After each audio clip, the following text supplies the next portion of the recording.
Hey guys, I'm Christine with Kimbop TV, teaming up with DKNY to empower women across Southern California and beyond. This time I'm greeting you from beautiful Monterey, where every once a quarter I team up with law enforcement in the state of California to help them become more culturally responsive when helping victims of crime. And I want to introduce you to a couple of ladies who are helping me to do just that. My role is about a victim who is actually, so it's like labor trafficking, but it is hard for the detectives to pinpoint how they should charge the families or who they should charge with the crimes that they're doing because it's a family member.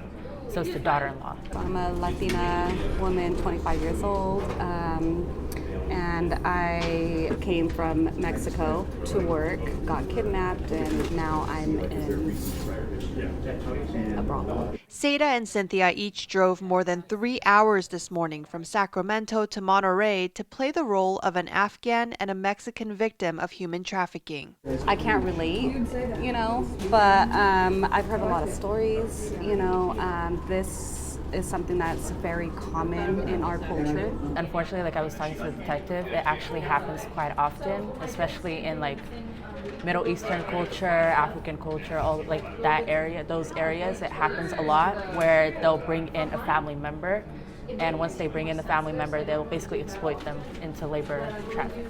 That's why when I wrote this, I basically based it off of the experience or like the stories I've heard. I am playing the role of a Korean human trafficking victim. We're all in separate rooms, allowing a handful of new detectives to interview us during the role-playing portion of their training. The goal during this roughly hour-and-a-half time frame is to help them sharpen their interview skills so that the next time they get a real call for help, they're better equipped to understand those they are trying to protect. There's like a cultural difference, and like the detectives were saying, they have to be low-key relatable or respectful of the culture and how to approach the people and the victims without offending them, basically.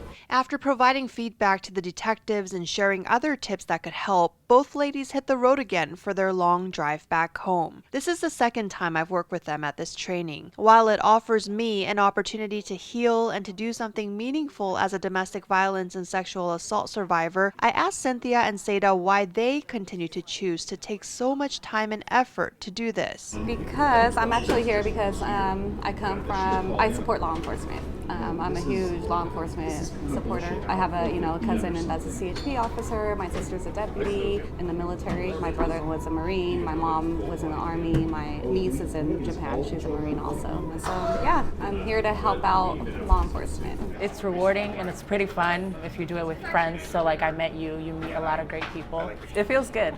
I get to help and hopefully they learn from it. So that's why I wanted to help out.